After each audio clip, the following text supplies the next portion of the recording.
अच्छा महिला ओ भारत माता की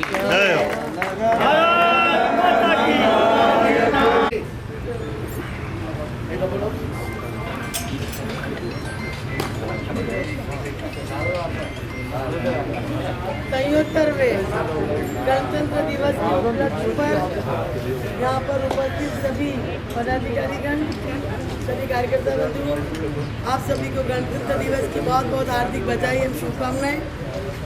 इस अवसर पर मैं हमारे नगर निगम के लोकप्रिय उप महापौर भाई पारे जी से अनुरोध करूंगी तो सभी के मार्गदर्शन करें, सभी के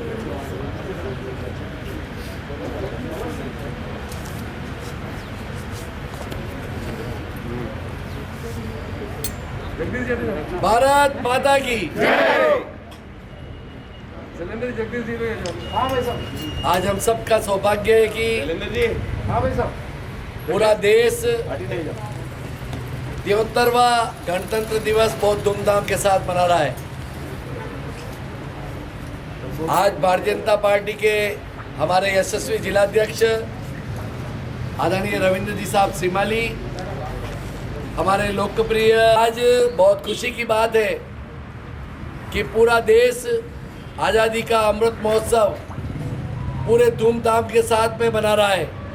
देश के प्रधानमंत्री जी ने जब ये आह्वान किया कि 75 वर्ष आज़ादी के पूरे होने को जा रहे हैं और अमृत महोत्सव के निमित्त आज पूरा देश 73वीं वर्षगांठ मनाते हुए अपने आप को हर्ष का अनुभव कर रहा है।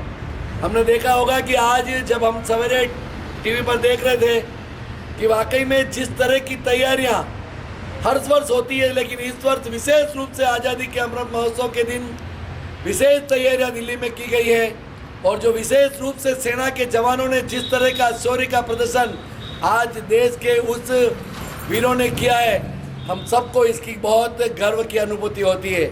मैं तो यही निवेदन करता हुआ अपनी वाणी को विराम करता हूँ कि आज भारतीय जनता पार्टी के इस कार्यालय के अवसर पर जब पार्टी के हमारे जिलाध्यक्ष आदरणीय रविंद्र जी श्रीमाली ने ये झंडारोहण किया है, यह पूरा वर्ष हमारे लिए गौरव की अनुभूति लेकर आए और हम पूरे वर्ष शौर्य के साथ में, वीर के साथ में इस कांग्रेस रूपी रावण को समाप्त करने का काम करें। जिस तरह से हम पिछले दिनों देख रहे हैं कि आदरणीय हमारे नेता प्रतिपक्ष गुलाब चंद जी साहब कटारिया को कुछ कांग्रेस के कतिपय नेता जिस तरह से टारगेट बनाने का काम कर रहे हैं, भारतीय जनता पार्टी का प्रत्येक कार्यकर्ता आदरणीय कटारिया साहब के कामों को जानता है, उनके व्यक्तित्व को जानता है, उनके कृतित्व को जानता है। इसलिए गुलाब चंद जी साहब कटारिया के साथ में तन मन और धन और व्यक्ति साहब उनके साथ में रहकर उनका मनोबल ऊंचा बढ़ाएंगे, जिससे कि आगामी आने वाले चुनाव के अंदर यह कांग्रेस रूपी जो सरकार अपने घमंड में चूर हो गई है, इसको नष्ट करने का काम करेंगे। यहाँ पर मुझे बुलाने का मौका दिया, बोलने का मौका दिया, मैं तहे दिल से हृदय की असीम गहराइयों से आभार व्यक्त करता हुआ अपनी वाणी को विराम करता हूँ। धन्यवाद। जय भारत, जय हिंद। बहुत बहुत धन्यवाद भाई पारे जी।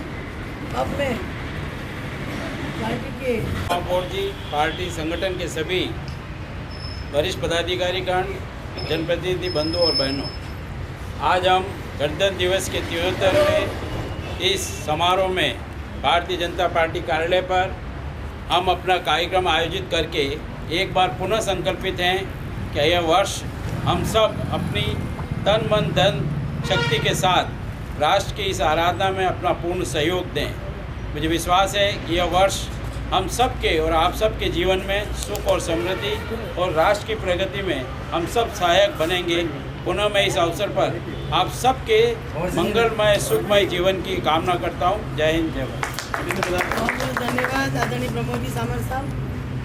अब मैं राष्ट्रीय परिषद सदस्य आदरणीय ताराचंद जी जैन साहब से अनुरोध करूँगी सभी का मार्गदर्शन करें। आदरणीय ताराचंद पार्टी के जिलाध्यक्ष आदरणीय रविंद्र जी श्रीमाली साहब, पार्टी के विधायक आदरणीय फूल सिंह जी, उप महापौर जी, पार्टी के सभी वरिष्ठ पदाधिकारीगण और कार्यकर्ता बंधु, आज हमारे लिए खुशी का वर्ष है कि आज़ादी के 75वें वर्ष को अमृत महोत्सव के रूप में भारतीय जनता पार्टी की शुद्ध सरकार के रूप में मनाने का अवसर मिला है। पहले भी अटल बिहारी वाजपेयी के नेतृत्व में सरकार बनी थी, लेकिन वो मिली जुली सरकार थी। 26 दलों को मिलाकर सरकार बनाई और जिन अपेक्षाओं से नरेंद्र मोदी को देश का प्रधानमंत्री 7 वर्ष पूर्व बनाया, तो आज हम देख रहे हैं कि धीरे धीरे इन 7 वर्षों के अंदर देश के अंदर 130 करोड़ देशवासियों को नई ऊर्जा प्राप्त जावे। बहुत बहुत धन्यवाद। जय भारत, जय हिंद। बहुत बहुत धन्यवाद आदरणीय धर्म की भाजपा जिंदाबाद जिंदाबाद जिंदाबाद, भाजपा जिंदाबाद जिंदाबाद जिंदाबाद, वंदे मातरम, जय श्री राम, जय श्री राम, जय श्री राम, वंदे मातरम, जय श्री राम, जय श्री राम, जय श्री राम। बहुत बहुत धन्यवाद। आज 73वां गणतंत्र दिवस के इस पावन अवसर पर आज हमारे भारतीय जनता पार्टी के इस कार्यालय पे हर वर्ष की भांति आज भी हमारे जिलाध्यक्ष जी ने झंडा रोहण किया। जिस संविधान के अनुरूप हमारा देश चल रहा है, लिखित संविधान है, और उसके मुताबिक आज हमारे को ये 73वां गणतंत्र दिवस के रूप में अपन ने धूमधाम से मनाया। और इस कोविड काल के अंदर जो भारतीय जनता पार्टी के एक एक जनप्रतिनिधि कार्यकर्ता जिलाध्यक्ष जी के नेतृत्व में जो इस कोरोना काल में जो कोविड के मरीज थे, उनसे जो जितनी सुविधा हो सकी थी उनको सारी सुविधा का जो लाभ देने का प्रयास किया, उसमें आप सफल हुए। अभी कोरोना काल ख़त्म नहीं हुआ है। अभी ये तो ठीक है, मोदी जी की मेहरबानी है जो कि हमारे को इतना पहली बार टीकाकरण का जो इस हिंदुस्तान में निःशुल्क लगाकर जो हमारा देश को बचाने का काम किया मोदी जी ने, उसकी वजह से हमारा पहला जो ये है कोरोना काल का जो पहला खेप आया था वो इतना घातक नहीं था, मगर दूसरा जो हमारा यह कोरोना का जो लहर आई है उससे हमारा पूरा का पूरा हिंदुस्तान त्राई के इस महामारी में जो परेशानी में आए थे, आज तीसरी लहर आ गई है। मगर ये टीकाकरण का ही नतीजा है जो हम आज सुरक्षित महसूस कर रहे हैं। कोरोना आ रहा है मगर इतना घातक महसूस नहीं हो रहा है। मैं तो भारतीय जनता पार्टी का एक एक कार्यकर्ता का आभार व्यक्त करता हूं, मगर आने वाला वर्ष आपके लिए मंगलमय हो। जिन वक्ताओं ने सभी बातें इस गणतंत्र दिवस के मामले में कह दी है, मैं भी यही कहना चाहूँगा कि कोरोना कार्यकाल के अंदर जो माननीय प्रधानमंत्री जी नरेंद्र जी मोदी ने जो अपने पूरे भारत में व्यवस्था टीकाकरण की उसकी बदौलत है कि आज अपन सब यहाँ पे खड़े मिल रहे हैं। बाकी अगर वो नहीं होते आज, और आज अगर कांग्रेस का शासन होता और ऐसा कुशासन जो कांग्रेस का काम कुशासन का काम करते हैं, अगर कांग्रेस का शासन होता, मैं मानता हूँ कि अपन जो खड़े हैं इसमें से 70% लोग अपन चले जाते ऊपर, क्योंकि उनका कोई किसी प्रकार का काज से भारतीय जनता पार्टी के सभी कार्यकर्ताओं ने शहर में जो काम किया, और हमारे देहात में भी गरीबी जरूर है लेकिन काम जो हुआ है वो देखने लायक काम हुआ है। इसलिए सब कार्यकर्ताओं को मैं धन्यवाद देना चाहता हूँ इस गणतंत्र दिवस के उपलक्ष्य में कि आप सब ने जब जब अपने ऊपर आपत्ति आती है आप सब ने एकजुट होकर के जो काम किया, इसलिए आपका सबका बहुत बहुत आभार। आप हमने सभी बहुत बड़े कार्यकर्ता हैं, हमारे से उम्र में भी बड़े हैं, मैं तो आपका एक छोटा कार्यकर्ता हूँ, लेकिन मैं आपको धन्यवाद क्या दूं, लेकिन आपका मैं बहुत आभार व्यक्त करता हूं कि आपने समय समय पर भारतीय जनता पार्टी के लिए आपने खड़े रहकर और भारतीय जनता पार्टी के लिए काम किया है। धन्यवाद। जय भारत। जनप्रतिनिधिगण, सबसे पहले तो मैं आपको 73वें गणतंत्र दिवस पर अपनी ओर से हार्दिक शुभकामनाएं बधाई देता हूं। आज का दिन जिन तपस्वियों ने,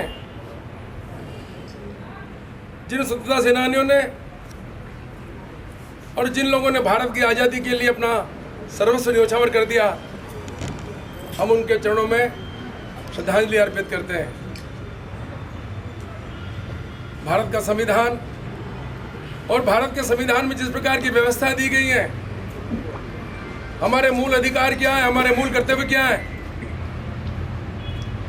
यदि वास्तव में देखा जाए अधिकार की बात ज़्यादा हो रही है और कर्तव्यों पर विचार करें तो एक विचारणीय प्रश्न सारे देश के अंदर है।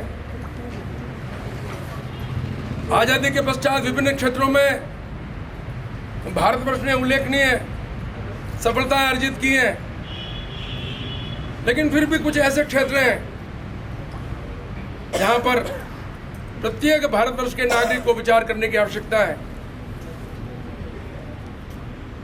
इस प्रकार का वातावरण सारे देश में बना है।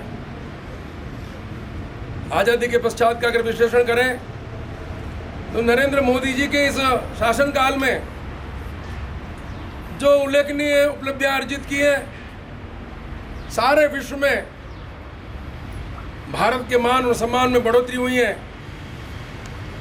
आत्मनिर्भर भारत किस प्रकार बने, गरीब किसान मजदूर की जो नीतियां बनी है, जो योजना बनी है, उसका लाभ उनको किस प्रकार मिले, इन सब पे काम हो रहा है। और विश्व की जो सबसे बड़ी सदी की जो महान जो आपदा हमारे सामने आई है, कोविड में जिस प्रकार से सारा विश्व त्रस्त है, भी इसको भी बहुत सफलता के साथ वैक्सीन का निर्माण करवा के जिस प्रकार से वैक्सीनेशन का कार्य नरेंद्र मोदी जी ने कराया है, वास्तव में भारतवर्ष के इतिहास में ऐसे प्रधानमंत्री के रूप में विश्व में अपनी छाप छोड़ी है। हम वास्तव में बहुत तहे दिल से उनका बहुत बहुत आभार करना चाहिए। हमारे कर्तव्य के साथ में यदि इस प्रकार का ये जो भ्रष्टाचार है, इसको अगर हमने नष्ट करने का प्रयास नहीं किया तो वास्तव में जिनको अपने अधिकारों की आवश्यकता है, ये भ्रष्टाचार का जो एक अभिशाप समाज में भी है, इसको दूर करने की आवश्यकता है। आज का दिन अपने मन के अंदर मंथन, चिंतन और मनन करने का है कि आज़ादी मिलने के पश्चात हम किस प्रकार राष्ट्र निर्माण में अपना योगदान दे रहे हैं। हमारी पहली प्राथमिकता राष्ट्र हित में हो, और दूसरे जो अपने कर्तव्य उस पर अगर विचार करेंगे तो मैं सोचता हूँ वास्तव में जिस प्रकार से प्रधानमंत्री जी के नेतृत्व में सारे भारतवर्ष के अंदर जो कार्य हो रहे हैं, यह भारतवर्ष फिर से विश्व का सिरमौर बनेगा। और इसके लिए मुझे आप लोगों से यही निवेदन है बार बार कि जिस प्रकार उन्होंने स्वदेशी अपनाओ, और भी जो लोकल फॉर लोकल की जो बात की है उन्होंने, इस पर हम थोड़ा जोर देंगे। और केवल ऐसा ही नहीं, हमारे इस देश को आज़ादी दिलाने में जिन जिन लोगों का योगदान रहा है, उनके जीवन चरित्र को भी हम कुछ समझें, उस त्याग की भावना हम किस प्रकार और विकसित कर सकें, राष्ट्र के लिए जिए। तो निश्चित रूप से ये जो अभी जो नवनिर्माण का जो समय चल रहा है देश के, इसमें भारत अग्रणी रहेगा। आप सभी बंधु और बहनों को मैं अपनी ओर से इसे गणतंत्र दिवस की बहुत शुभकामनाएं देता हूँ। देहात जिलाध्यक्ष भाई भंवर सिंह जी पंवार साहब, सम्मानित जिला पदाधिकारीगण, पार्षदगण एवं संगठन के वरिष्ठ पदाधिकारीगण, आप सब इस 73वें गणतंत्र दिवस के शुभ अवसर पर पधारे, पार्टी कार्यालय पर पधारे और इस गणतंत्र दिवस को बड़े धूमधाम से मनाते हुए इस आज़ादी के अमृत महोत्सव को आभार।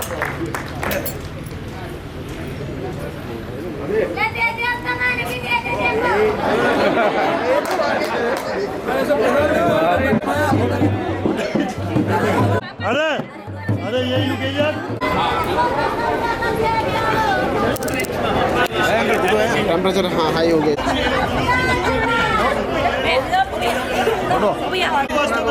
ये फर्स्ट मोबाइल पकड़ लो ना, ये वीडियो बंद कर लो। भारत माता की जय, भारत माता की जय, वंदे मातरम, वंदे मातरम, भारत माता की जय। द कलर्स 18 उदयपुर न्यूज़ को सब्सक्राइब करें और हमेशा अपडेट रहिए।